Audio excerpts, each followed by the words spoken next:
हिंदी के 300 plus question की महासीरीज में आपका बहुत बहुत स्वागत है। आज की इस वीडियो में हम आपको लगातार 100 ऐसे प्रश्न बताने वाले हैं जो आपकी परीक्षा में 100% पूछे जाएंगे। मैं आपसे रिक्वेस्ट करता हूं कि जब तक वीडियो आपको समाप्त न हो जाए, जब तक आपको पूरे 100 क्वेश्चन समाप्त न हो जाए, तब तक आपको वीडियो छोड़ करके जाने नहीं है। और आपको पता है कि हम प्रत्येक सब्जेक्ट का 300 ऑब्जेक्टिव और 200 सब्जेक्टिव आपको बताने वाले हैं, जो कि आपकी परीक्षा में 100% वही पूछी जाएगी, इससे बाहर नहीं आएगी। और फिर आपको मॉडल सेट अपलोड करने वाले हैं, तो आपको परेशान नहीं होनी है। एक एक करके सारी वीडियो देखनी है। सारी वीडियो का लिंक डिस्क्रिप्शन में है, सभी वीडियो देखिए। सभी वीडियो एकदम अपलोड हो चुकी है, जाकर के देखिए। जो बाकी है वह लगातार आपकी क्लास चल रही है। तो अभी तक इस चैनल को सब्सक्राइब नहीं किए हैं तो कर लीजिए, क्योंकि जब तक सब्सक्राइब चैनल को नहीं करेंगे तब तक आपको वीडियो का नोटिफिकेशन नहीं मिल पाएगा। तो जल्दी से चैनल को पहले सब्सक्राइब कीजिए, लाइक कीजिए, दोस्तों में शेयर कीजिए। और यह पार्ट आपका 1 है, इसमें आपको 100 बताएंगे, फिर इसी तरह आपको बताते रहेंगे।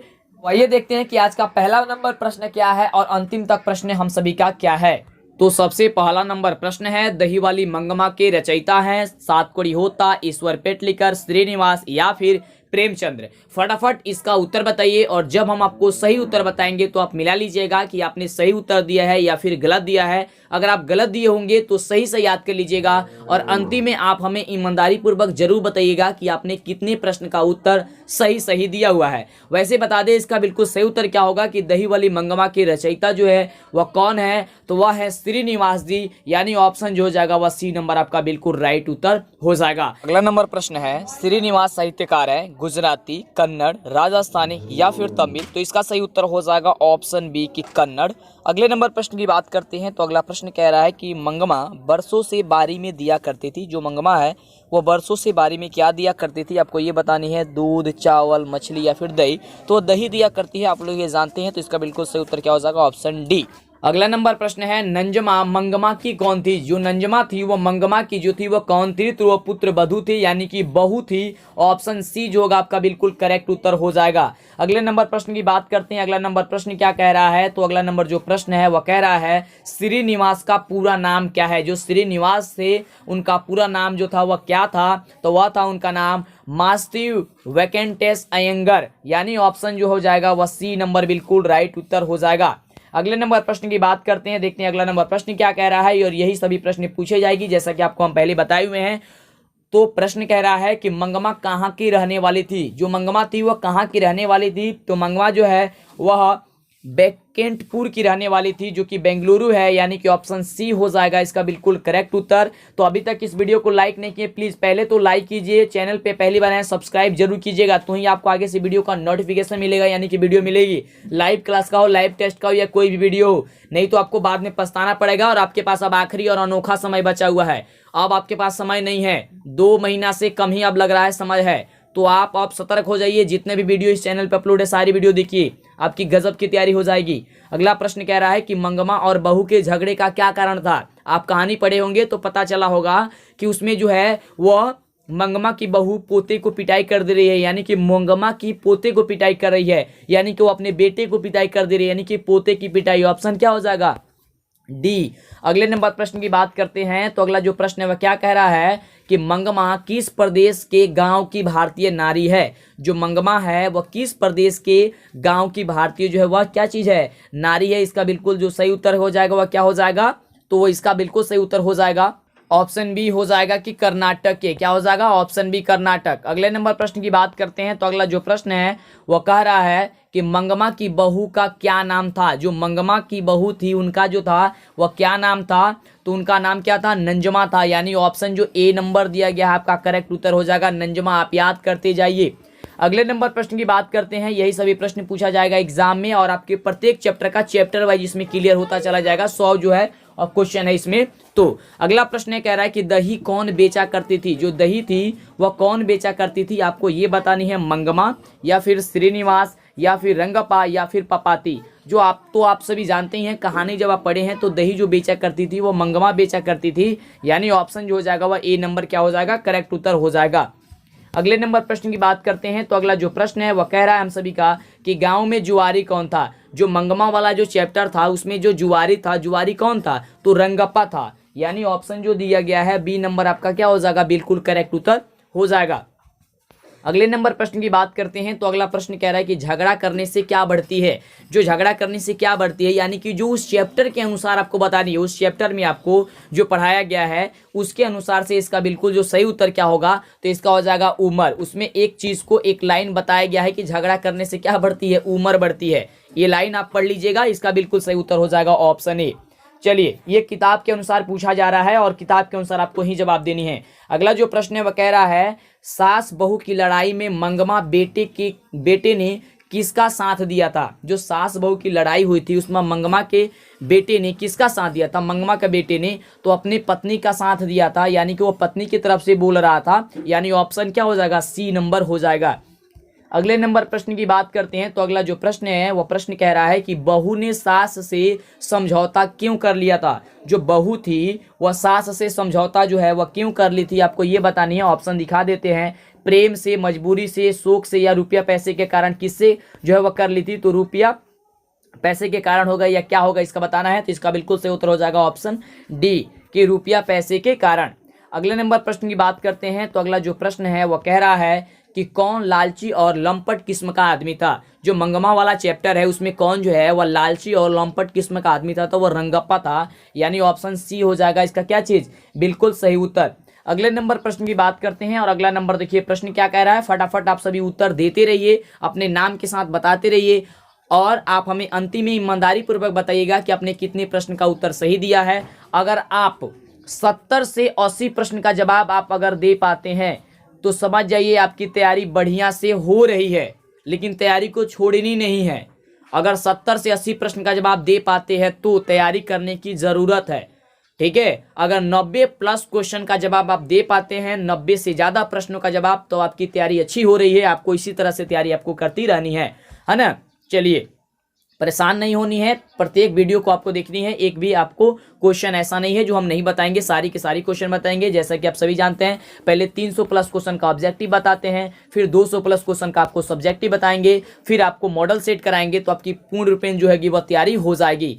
तो इसका बिल्कुल सही उत्तर क्या हो जाएगा, प्रश्न कह रहा है कि इस कहानी की कथावाचिका कहाँ रहती है। यानी कि जो मंगमा वाला जो चैप्टर है, इस कहानी की कथावाचिका वह कहाँ रहती है आपको ये बताना है। तो बेंगलुरु में ही रहती है, ऑप्शन डी हो जाएगा मंगमा। और ये देखिए इस वीडियो में जो हम क्या किए हैं कि जो आपका सेकेंड हिंदी है उसको क्या किए हैं, चैप्टर वाइज हमने क्वेश्चन ले लिया है ताकि दिक्कत ना हो, सभी क्वेश्चन आपके याद हो जाए, आपको याद हो जाए। अगला जो क्वेश्चन है वो क्वेश्चन कह रहा है कि बी.आर. नारायण ने किस कहानी का अनुवाद किया था। बी.आर. नारायण ने किस कहानी का जो है अनुवाद किया था, तो उन्होंने किया था किस चीज का, तो उन्होंने किया था दही वाली मंगमा का, यानी कि ऑप्शन जो हो जाएगा क्या हो जाएगा, बी नंबर इसका बिल्कुल सही उत्तर हो जाएगा, यानी क्या हो जाएगा, ऑप्शन बी नंबर हो जाएगा। अगले नंबर प्रश्न की बात करते हैं तो अगला जो प्रश्न है वह प्रश्न कह रहा है काफी इंपोर्टेंट और यह नेक्स्ट चैप्टर है।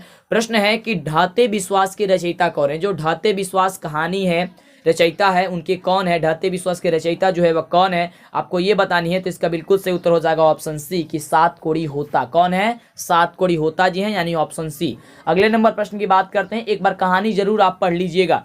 अगले प्रश्न की बात करते हैं, प्रश्न कह रहा है कि सात कोड़ी होता कथाकार हैं तमिल के, राजस्थानी के, गुजराती के या फिर उड़िया के। तो इसका क्या सही उत्तर हो जाएगा, ऑप्शन डी हो जाएगा कि वह उड़िया के हैं। किसके हैं, उड़िया के हैं, यानी कि ऑप्शन डी इसका बिल्कुल क्या हो जाएगा, करेक्ट उत्तर हो जाएगा। अगले नंबर प्रश्न की बात करते हैं तो प्रश्न कह रहा है कि लक्ष्मी लक्ष्मण की कौन थी। जो लक्ष्मी थी वह लक्ष्मण की कौन थी, तो आपको तो पता ही है कि वह उसकी पत्नी थी, यानी कि लक्ष्मी जो थी वह लक्ष्मण की पत्नी थी। तो ऑप्शन डी नंबर इसका क्या हो जाएगा, बिल्कुल करेक्ट उत्तर हो जाएगा। अगले नंबर प्रश्न की बात करते हैं 21 नंबर प्रश्न। तो प्रश्न हम सभी का है कि लक्ष्मण कहाँ रहता था। जो लक्ष्मण है लक्ष्मी की पति, वह कहाँ रहा करते थे। जो बाढ़ वाला कहानी है आप पढ़े होंगे, वह कहाँ रहते थे लक्ष्मण, आपको ये बतानी है। तो वह कहाँ रहते थे, कोलकाता में रहते थे, वहीं पे कुछ नौकरी किया करते थे, यानी कि ऑप्शन जो डी हो जाएगा आपका बिल्कुल सही उत्तर हो जाएगा। अगले नंबर प्रश्न की बात करते हैं तो प्रश्न कह रहा है कि लोग हाँफते हुए कहाँ दौड़ने लगे। जो बाढ़ वाला कहानी है, ढाते विश्वास जो कहानी है, उसमें लोग हाँफते हुए कहाँ दौड़ने लगे थे, नदी की ओर, सड़क की ओर, टीले की ओर, फिर गांव की ओर। तो आपको पता होनी चाहिए कि लोग जो है हाँफते हुए टीले की ओर दौड़ना शुरू कर दिए थे, यानी ऑप्शन जो सी नंबर हो जाएगा, क्या हो जाएगा, ऑप्शन आपका सी नंबर बिल्कुल बिल्कुल करेक्ट उत्तर हो जाएगा। इससे बाहर प्रश्न नहीं पूछे जाएंगी। मैं आपसे बार बार रिक्वेस्ट करता हूं कि जितना भी क्वेश्चन आपको हम बताते हैं, एक भी ऐसा क्वेश्चन और एक भी ऐसा वीडियो ना हो जो आप छोड़ दीजिएगा, सारी की सारी वीडियो देखिएगा और इसमें से आपके प्रश्न आएंगी, इससे बाहर नहीं आएंगी। आप सभी को तो पता ही है क्योंकि कितनी गजब का और जितने भी पिछले वाला परीक्षा हुआ है उसके अनुसार ये सारी चीज़ क्वेश्चन लेकर के आया जाता है। कोई भी इस पे इधर उधर का क्वेश्चन नहीं होता है, जो एग्जाम के लिए है वही सभी क्वेश्चन आपको बताया जाता है, पढ़ाया जाता है। आपको ऐसी तैयारी कहीं पे भी नहीं मिलेगी, हम ये गारंटी से कह सकते हैं। चलिए अगले प्रश्न की बात करते हैं। तो प्रश्न कह रहा है कि ढाते विश्वास कहानी में राजेंद्र मिश्र क्या है। ढाते विश्वास कहानी में राजेंद्र जो मिश्र है वह क्या है, अनुवादक है, संपादक है, या ए और बी दोनों है, या इनमें से सभी गलत है। क्या होगा इसका बिल्कुल सही उत्तर आपको बतानी है। तो इसका बिल्कुल सही उत्तर हो जाएगा ए और बी दोनों थे, यानी कि अनुवादक और संपादक दोनों थे। तो ऑप्शन हो जाएगा सी। जब आप कहानी को पढ़िएगा, कहानी के जो शुरू में दिया गया था यानी कि स्टार्ट में, उसे जब उस पेज को आप पढ़िएगा तो आपको कंफर्म हो जाएगा। अगले नंबर प्रश्न की बात करते हैं। तो प्रश्न देखिए, वह कह रहा है कि ढाते विश्वास कैसी कहानी है। जो ढाते विश्वास है वह किस प्रकार की कहानी है, आपको ये बतानी है। मगही या उड़िया या भोजपुरी या गढ़वाली, कैसी कहानी आपको ये बतानी है। तो इसका बिल्कुल सही उत्तर हो जाएगा ऑप्शन बी कि वह उड़िया है। ऑप्शन बी इसका बिल्कुल करेक्ट उत्तर हो जाएगा। अगले नंबर प्रश्न की बात करते हैं। तो प्रश्न कह रहा है कि ढाते विश्वास कहानी की नायिका जो कौन है। जो ढाते विश्वास है उसमें कहानी की जो नायिका है वो कौन है, तो लक्ष्मी जी है, यानी कि ऑप्शन हो जाएगा क्या चीज, सी नंबर हो जाएगा, ऑप्शन सी लक्ष्मी है। अगले नंबर प्रश्न की बात करते हैं। अगला देखिए प्रश्न क्या कह रहा है। तो प्रश्न हम सभी का है कि उड़ीसा में बाढ़ की विभीषिका का वर्णन किस कहानी में किया गया है। उड़ीसा में बाढ़ की विभीषिका का वर्णन जो है किस कहानी में किया गया है, तो ढाते विश्वास में ही किया गया है। ऑप्शन ए नंबर जो है आपका क्या हो जाएगा, बिल्कुल करेक्ट उत्तर हो जाएगा। अगले नंबर प्रश्न की बात करते हैं। तो प्रश्न कह रहा है कि हीराकुंड बांध किस नदी पर है। हीराकुंड जो बांध है वह किस नदी पर है, आपको कहानी में बताया गया है। तो इसका बिल्कुल सही उत्तर क्या हो जाएगा, ऑप्शन ए हो जाएगा कि वह महानदी पे है, यानी ऑप्शन ए जो होगा बिल्कुल करेक्ट उत्तर हो जाएगा, महानदी। अगले नंबर प्रश्न की बात करते हैं। तो प्रश्न हम सभी क्या कह रहा है कि इंसान कब ठगा जाता है। जो इंसान है कब ठगा जाता है। तो देखिए जो इंसान होते हैं वह अधिकतर इसीलिए ठगे जाते हैं क्योंकि वह बार बार किसी न किसी पर विश्वास कर लेते हैं, और विश्वास करने के बाद से क्या हो जाता है, विश्वासघात हो जाता है। जैसे आप लोग किसी चैनल दूसरे पे आप लोग विश्वास कर लिए, पता चला कि वह गायब कर दिया आपकी पूरी पढ़ाई। तो ऐसी नहीं करनी है। जो आपको कंफर्म के साथ जो आपको तैयारी करा रहे हैं, जो सही क्वेश्चन के साथ तैयारी करा रहे हैं, जो परीक्षा में आने वाला है, उन्हीं पे विश्वास कीजिए और उनको चैनल को सब्सक्राइब करके बढ़िया से पढ़िए। जैसे आपको हमारे ऊपर विश्वास है, उसी की वजह से आपने इतना बड़ा हमें बनाया है। तो आप सभी जल्दी से जो लोग भी नहीं किए हैं सब्सक्राइब कीजिए, बेल आइकन ऑन कीजिए, दोस्तों में शेयर कीजिए और लाइक करके फटाफट से बता दीजिए सबको कि क्लास चल रही है। समय आपके पास अब काफ़ी कम है। अब अगर आप कुछ भी मिस्टेक करते हैं, नहीं पढ़ते हैं, तो फिर आपकी ये गलती हो जाएगी। बाबू मैं आपसे रिक्वेस्ट करता हूँ। चलिए अगला जो प्रश्न है, प्रश्न कह रहा है कि बाढ़ की पानी सुबह तक कहाँ पहुँच गया था। जो बाढ़ की पानी है वह सुबह में कहाँ तक पहुँच गया था, आपको ये बतानी है। तो अरसमा तक पहुँच गया था, यानी ऑप्शन जो हो जाएगा ए नंबर हो जाएगा। ठीक है, जब आप कहानी को बढ़िया से पढ़िएगा तो आपको सारी चीज़ अच्छे से क्लियर हो जाएगी। वैसे अब आपको बस यही चाहिए कि जितना भी अच्छा अच्छा क्वेश्चन है उसका उत्तर जानिए और बढ़िया से बस आप याद कर लीजिए। अगला प्रश्न कह रहा है कि लक्ष्मी के बड़े बेटे का क्या नाम था। जो लक्ष्मी थी उसके बड़े बेटे का क्या नाम था, तो अच्युत था, यानी ऑप्शन जो सी नंबर दिया गया है वो आपका बिल्कुल करेक्ट उत्तर हो जाएगा। अगले नंबर प्रश्न की बात करें तो अगला देखिए प्रश्न क्या कह रहा है। प्रश्न हम सभी का यही है कि कटक से कौन लौटा जिसने महानदी के बाढ़ के बारे में बताया था। जो कटक से जो है कौन जो है लौटा था जिसने महानदी की बाढ़ के बारे में बतलाया था सबको, तो वह गूढ़निधि था, यानी ऑप्शन हो जाएगा बी नंबर। आप कहानी पढ़े होंगे, काफ़ी मज़ेदार कहानी है, तो आपको सारी चीज़ कंफर्म हो जाएगी। ऑप्शन बी इसका बिल्कुल सही उत्तर हो जाएगा। वीडियो कैसी लगती है आप सभी को, आप हमें यह बताएंगे तो हमें ज़्यादा खुशी होगी। जितनी ज़्यादा आप बताएंगे हमें बहुत ज़्यादा खुशी होगी। तो आप लोग बता दीजिएगा वीडियो कैसी लगती है। इसी तरह का वीडियो आपको चाहिए तो लाइक और सब्सक्राइब करना होगा, चैनल को दोस्तों को भी बताना होगा ताकि सभी बच्चे जुड़ जाएं। चलिए अगला प्रश्न कह रहा है कि लक्ष्मी जब ससुराल आई तब किस नदी ने दाव साधा था। जो दाव जो है वो कौन सी नदी जो है साधा था, कृष्ण नदी या फिर सोन या फिर दलेई या फिर वारगंगा, ये आपको बतानी है। तो इसका बिल्कुल जो सही उत्तर हो जाएगा वह इसका बिल्कुल सही उत्तर क्या हो जाएगा, ऑप्शन सी हो जाएगा, दलेई। अगले नंबर प्रश्न की बात करते हैं। तो अगला नंबर जो प्रश्न है वह प्रश्न हम सभी का कह रहा है कि ढाते विश्वास किस भाषा से अनुदित है। जो ढाते विश्वास है वह किस भाषा से अनुदित है, यानी कि किस भाषा से है, ये तो आपको तो पता ही है कि जो ढाते विश्वास है वह उड़िया से है, यानी कि ऑप्शन जो सी नंबर है इसका क्या हो जाएगा, बिल्कुल करेक्ट उत्तर हो जाएगा। और इस तरह का ऑब्जेक्टिव सब्जेक्टिव नोट्स वगैरह चैप्टर वाइज पाने के लिए अभी तक आप हमारा ऐप नहीं डाउनलोड किए हैं तो पहले ऐप को डाउनलोड कर लीजिए। जा करके प्ले स्टोर पे DLS एजुकेशन सर्च कीजिए। जो चैनल का नाम है जिस तरह से लिखा गया ना DLS एजुकेशन, चैनल का नाम देख लीजिए, उसी तरह का आप जा करके सर्च कर दीजिए। या आप मेरा नाम भी सर्च कर सकते हैं, मंटू सर। जैसे ही प्ले स्टोर पे लिखिएगा तो आपको हमारा ऐप मिल जाएगी। आइए बात करते हैं अगले प्रश्न की। तो प्रश्न कह रहा है कि माँ कहानी है, यानी कि अब दूसरे चैप्टर में हम लोग पहुंच चुके हैं और 34 नंबर यह प्रश्न है। प्रश्न कह रहा है कि माँ जो है वह कहानी है, राजस्थानी, गुजराती, तमिल या फिर उड़िया। तो इसका जो बिल्कुल सही उत्तर हो जाएगा क्या हो जाएगा, ऑप्शन बी हो जाएगा कि यह गुजराती है ना, ऑप्शन बी। अगले नंबर प्रश्न की बात करते हैं। अगला नंबर जो प्रश्न है वह प्रश्न हम सभी क्या कह रहा है कि माँ कहानी की रचनाकार जो है वह कौन है। माँ जो कहानी है उसका रचनाकार जो है वह कौन है, तो इसका बिल्कुल सही उत्तर हो जाएगा ईश्वर पेटलीकर, यानी कि ऑप्शन जो हो जाएगा वह सी नंबर हो जाएगा, ईश्वर पेटलीकर।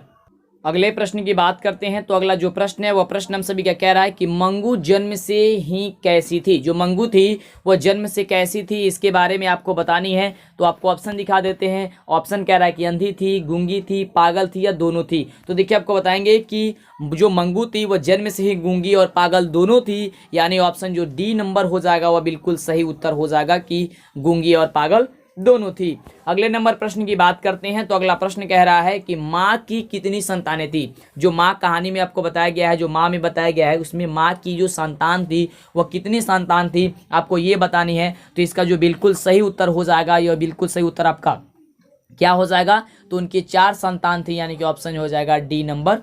चलिए अगले नंबर प्रश्न की बात करते हैं। तो अगला जो प्रश्न है वह कह रहा है कि मंगू की अस्पताल से ले जाते समय माँ कैसी थी। जब मंगू पागल थी, जब उसको अस्पताल में ले जाया करता था, तो माँ की जो हालत थी या जो थी वह कैसी थी, वह क्या वह प्रसन्न थी या उदास थी या पागल थी या उद्विग्न थी। तो देखिए वह थी उद्विग्न, यानी कि ऑप्शन डी नंबर हो जाएगा। उद्विग्न का मतलब ही होता है दुखी, उदास, है ना, हर चीज। तो यानी कि ऑप्शन डी हो जाएगा उद्विग्न। क्या थी वह, काफी दुखी थी, उद्विग्न थी, यानी कि वह नहीं भेजना चाहती थी उसे, अपने बेटी को, क्या हाँ मंगू को नहीं भेजना चाहती थी अस्पताल में। चलिए क्योंकि उसको लगता था कि उन्हें क्या करेंगे, वह जिस प्रकार से गाय को जैसे ऐसे छोड़ दिया जाता खुला, अस्पताल में लेकर के अगर जाया जाएगा तो उसी की सेवा जो है क्या होगी, नहीं होगी, यानी मंगू की अच्छी से सेवा नहीं हो पाएगी, इसलिए, है ना।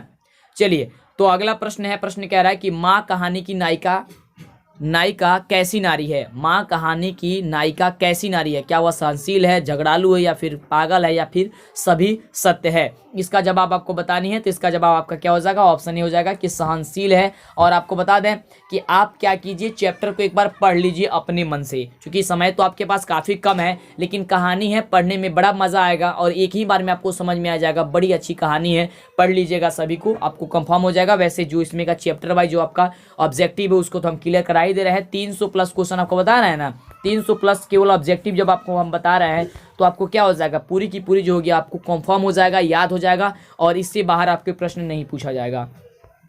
अगला जो प्रश्न है वह प्रश्न कह रहा है कि मंगू की माँ की कितनी संतानें थी। जो मंगू की माँ है उसकी जो संतान थी वो कितनी संतान थी, आपको ये बतानी है। तो उसकी 4 संतान थी, यानी अभी आपको हमने बताया, तो ऑप्शन क्या हो जाएगा, डी। अगले नंबर प्रश्न की बात करते हैं। तो अगला प्रश्न कह रहा है कि मंगू की देखभाल कौन करती थी। जो मंगू थी उसकी देखभाल कौन करती थी, उसकी बहन, उसके भाई, उसके चाचा या उसकी माँ। तो देखिए मंगू की देखभाल तो पता ही आपको कि मंगू की माँ ही किया करती थी, यानी ऑप्शन जो डी नंबर दिया गया है आपका क्या हो जाएगा, सही उत्तर हो जाएगा। अगले नंबर प्रश्न की बात करते हैं। तो अगला नंबर जो प्रश्न है वह प्रश्न हम सभी का है कि मंगू की माँ अस्पताल में उसे भर्ती क्यों नहीं कराना चाहती थी।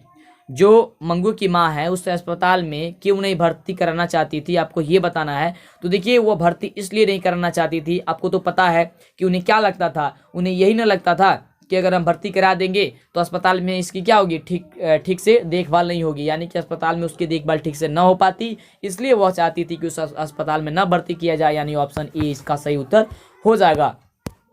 अगले नंबर प्रश्न की बात करते हैं तो प्रश्न कह रहा है कि कुसुम कौन थी। जो कुसुम थी वो कौन थी, आपको पता होगा, कहानी जब आप पढ़े होंगे। तो देखिए कुसुम की यदि हम बात करते हैं तो कुसुम क्या थी कि वो अभी एक गांव की पागल लड़की थी। कौन थी? गांव की पागल लड़की थी, है ना।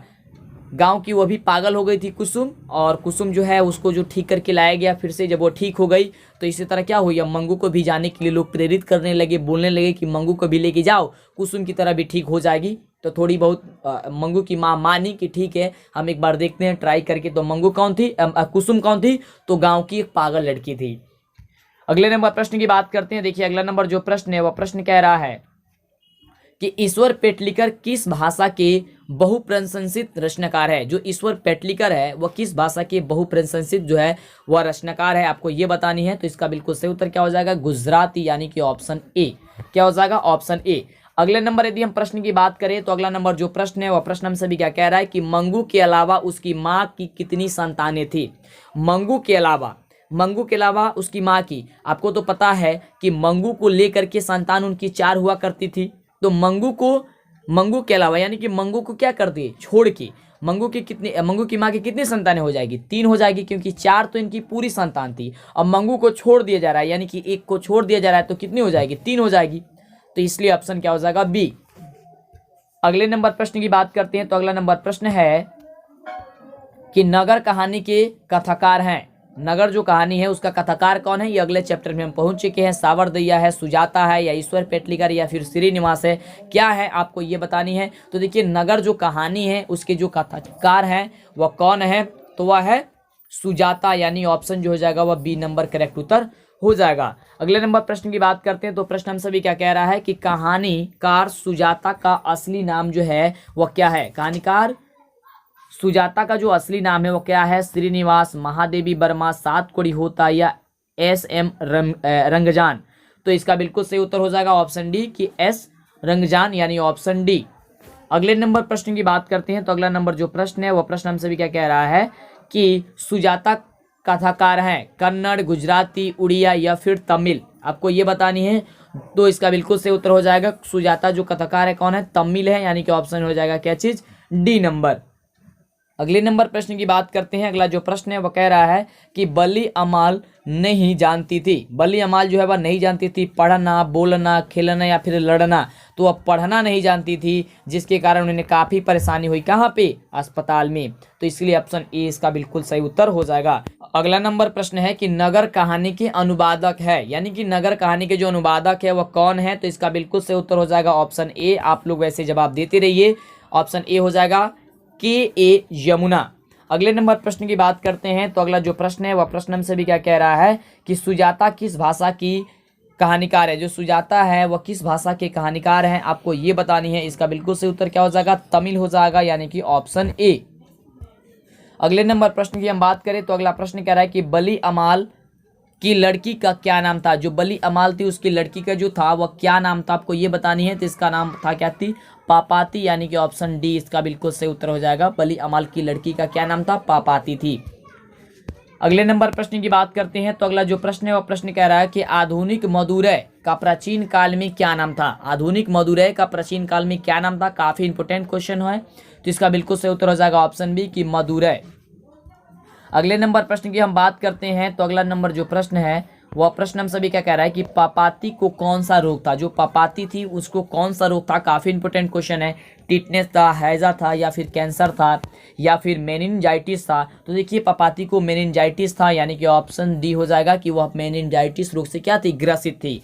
अगले नंबर हम प्रश्न की बात करते हैं। तो अगला प्रश्न हम सभी का है कि नगर कहानी किस भाषा से अनुदित है। जो नगर कहानी है वह किस भाषा से अनुदित है, आपको ये बतानी है। तो इसका सही उत्तर हो जाएगा ऑप्शन डी, ऑप्शन सी कि गुजराती से वह क्या है? अनुदित है, यानी ऑप्शन सी जो होगा इसका बिल्कुल सही उत्तर हो जाएगा। अगले नंबर प्रश्न की बात करते हैं। तो कह रहा है प्रश्न की पापाती की उम्र क्या थी। जो पापाती थी उसकी उम्र जो थी वह क्या थी? पापाती कौन थी? तो बली अमाल की लड़की थी। पापाती की उम्र लगभग कितनी थी, आपको ये बतानी है। तो उसकी जो उम्र थी वह 12 वर्ष की थी, यानी कि ऑप्शन जो हो जाएगा वह सी नंबर हो जाएगा। अगले नंबर हम प्रश्न की बात करते हैं। तो अगला प्रश्न कह रहा है कि धरती कब तक घूमेगी की कहानीकार कौन है। और यह आपका लास्ट चैप्टर है, और लास्ट चैप्टर में देखिए क्या क्या प्रश्न है। कह रहा है कि धरती कब तक घूमेगी की कहानीकार जो है वह कौन है। तो इसका बिल्कुल सही उत्तर हो जाएगा ऑप्शन डी कि सांवरदैया। ऑप्शन डी इसका बिल्कुल क्या हो जाएगा, राइट उत्तर हो जाएगा। जितने भी आपको इस वीडियो में क्वेश्चन लेकर के आया गया है या हमारे चैनल पे जो भी अपलोड होता है कोई भी क्वेश्चन, ये सारी के सारी प्रश्न इंपॉर्टेंट होती है, बहुत ही ज्यादा वीवीआई होता है, महत्वपूर्ण होता है ना, गेस किया हुआ प्रश्न होता है। यही सभी प्रश्न पूछे जाती है परीक्षा में, है ना। इसलिए कहते हैं आपको रट जरूर लीजिएगा, सबको जैसे भी करके आपको याद करना हो कैसे जरूर कर लीजिएगा, सारी वीडियो जरूर देखिएगा। अगला जो प्रश्न है कह रहा है कि धरती कब तक घूमेगी कहानी है। धरती कब तक घूमेगी कैसी कहानी है, धार्मिक है, मनोवैज्ञानिक है, सामाजिक है या फिर ऐतिहासिक है। ये कैसी कहानी आपको ये बतानी है, तो ये जो कहानी है वह सामाजिक है ना, यानी ऑप्शन जो हो जाएगा वह सी नंबर हो जाएगा। अगले नंबर प्रश्न की बात करते हैं, तो प्रश्न हम सभी का है कि धरती कब तक घूमेगी की नायिका कौन है। धरती कब तक घूमेगी की नायिका कौन है आपको ये बतानी है। तो धरती कब तक घूमेगी की नायिका है सीता, कि सीता की बेटे थे, उन्हें भोजन यानी कि रोटी नहीं दिया करते थे, और सारी कहानी जो है सीता की इर्द गिर्द घूमती रहती है, यानी ऑप्शन सी इसका बिल्कुल सही उत्तर हो जाएगा।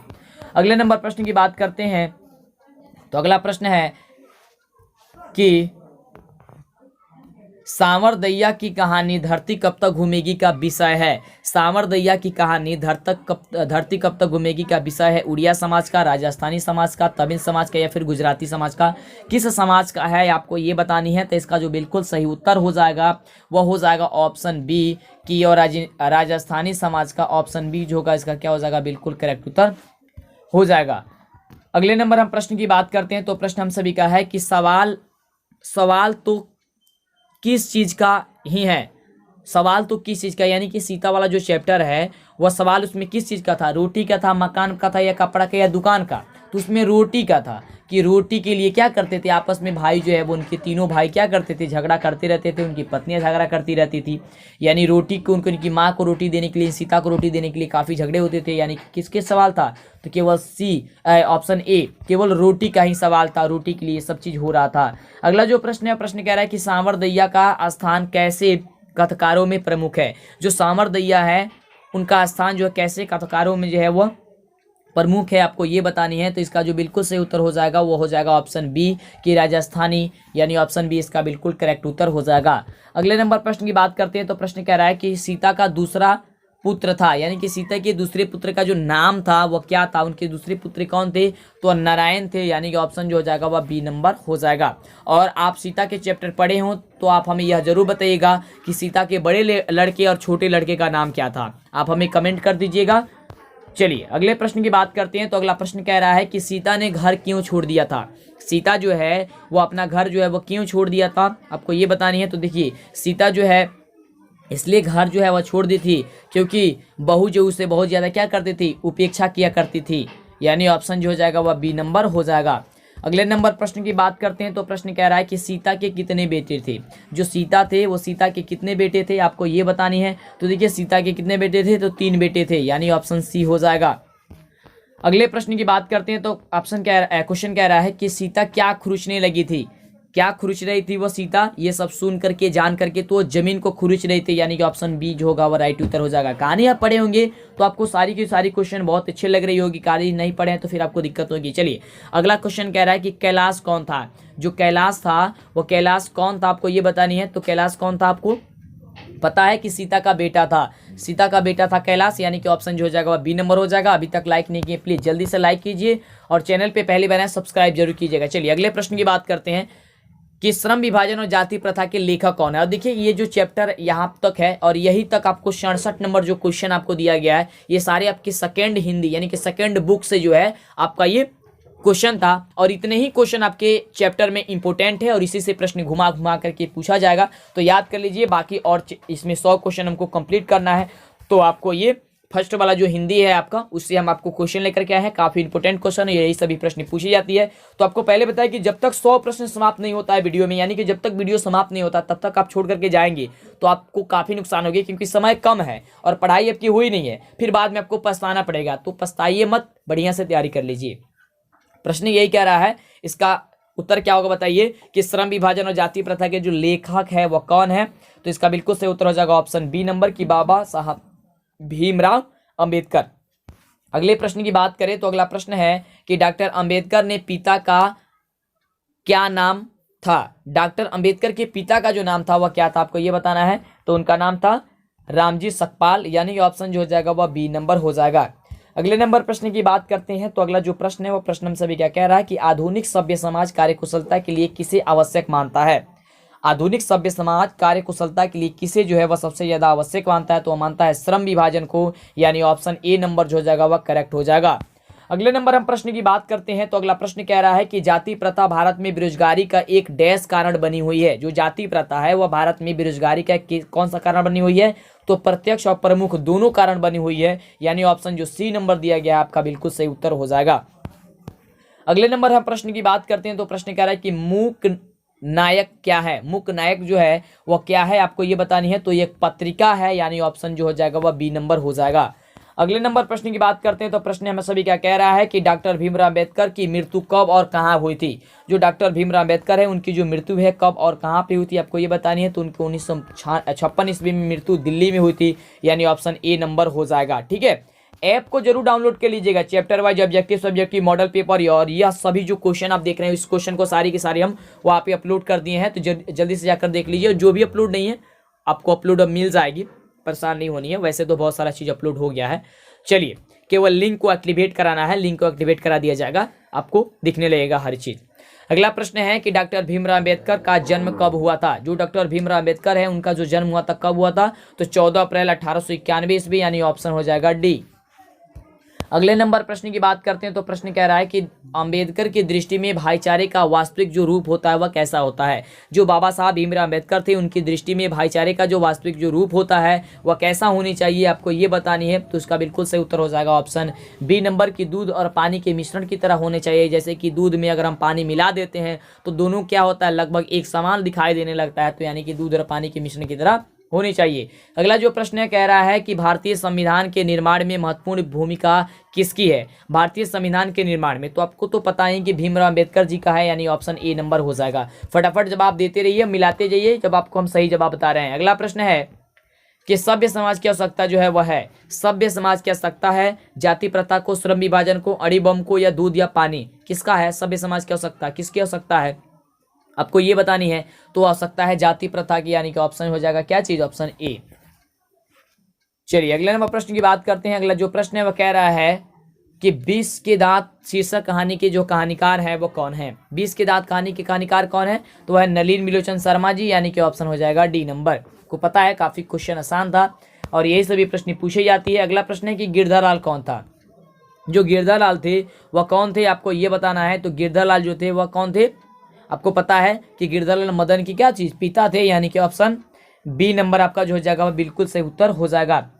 अगले नंबर प्रश्न की बात करते हैं, देखते हैं अगला नंबर प्रश्न क्या कह रहा है। तो प्रश्न है कि मदन ने कासू के कितने दांत जो है वह तोड़ दिए थे।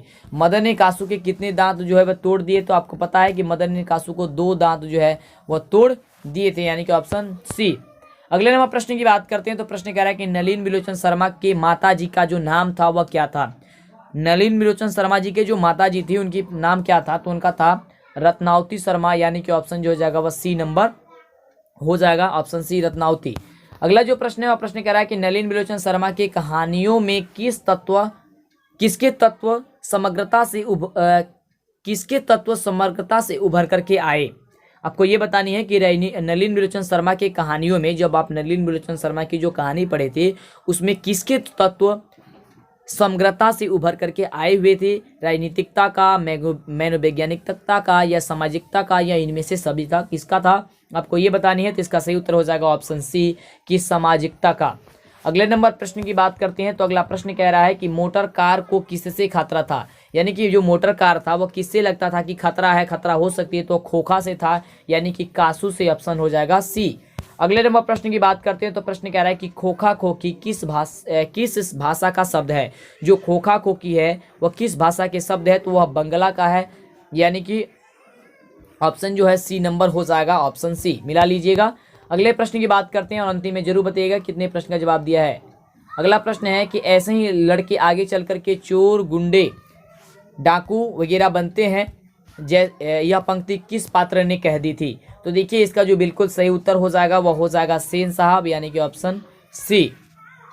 अगले नंबर प्रश्न की बात करते हैं। तो अगला नंबर प्रश्न क्या हो जाएगा,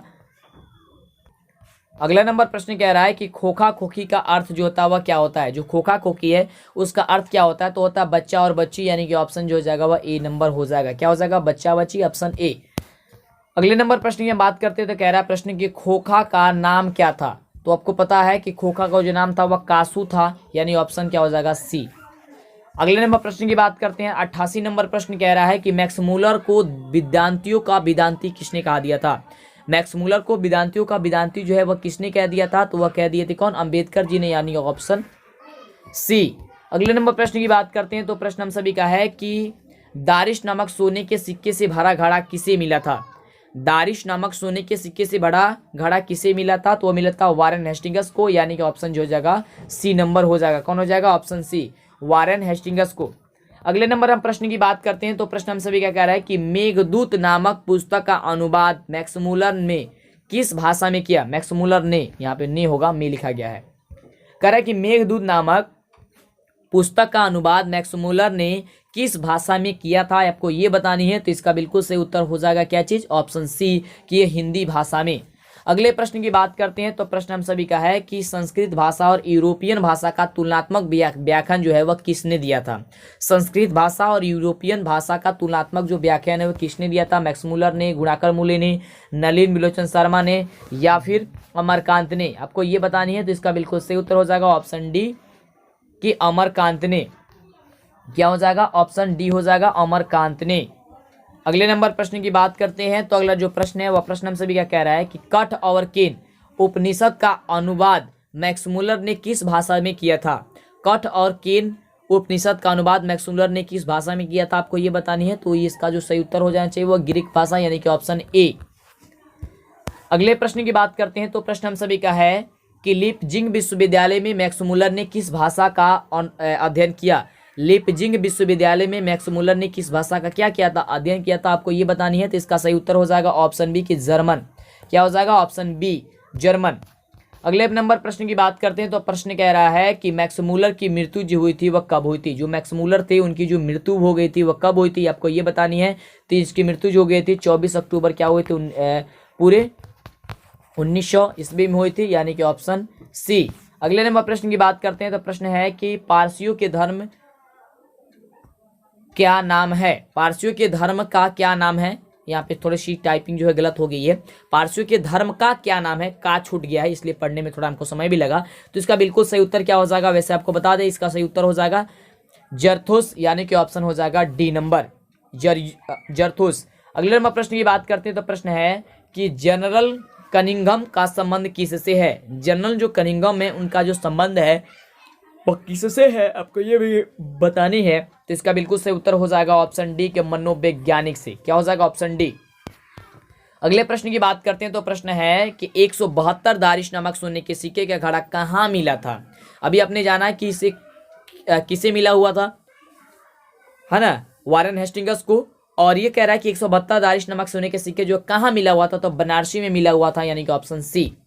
अगले नंबर प्रश्न की बात करते हैं तो कह रहा है कि नाखून क्यों बढ़ते हैं, निबंधकार कौन है। नाखून क्यों बढ़ते हैं, इसके निबंधकार जो है वो कौन है, तो आचार्य हजारी प्रसाद द्विवेदी जी हैं, यानी कि ऑप्शन डी।